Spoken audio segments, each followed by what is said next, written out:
Hello my YouTube family, welcome back to another new vlog. So థర్స్డేకి నా గురు చరిత్ర పారాయణం కంప్లీట్ అయిపోయిందనమాట. వెన్స్డేకి చదవడం పూర్తవుతుంది. థర్స్డే రోజు మనం ఉద్యాపన పలుకుకోవాలి.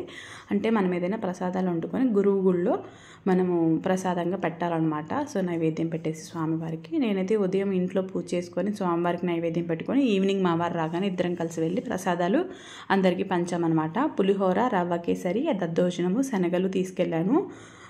సో అది చాలా బాగా జరిగింది ఉద్యాపన అయితే. నేను ఎలా చేయాలో ఏంటో ప్రసాదాలు అని చాలా టెన్షన్ పడ్డాను. బట్ మొత్తానికి అయితే చేశాను. నా చెయ్యి కొంచెం పెద్దదే కాబట్టి కొంచెం ఎక్కువ మొత్తంలోనే చేస్తారనమాట. రైస్ చాలా ఎక్కువ పోసేసాను. సేల్ అవుతుందా లేదా ఏంటి అనుకున్నాను, కానీ భక్తులు బాగా వచ్చారు. మోర్ దెన్ 100 మెంబర్స్ వరకు పెట్టామన్నమాట, కొంచెం కొంచెంగా ప్రసాదంగా. చాలా బాగా అనిపించింది. హ్యాపీగా జరిగింది ఉద్యాపన అయితే. జై గురుదత్త, శ్రీ గురుదత్త.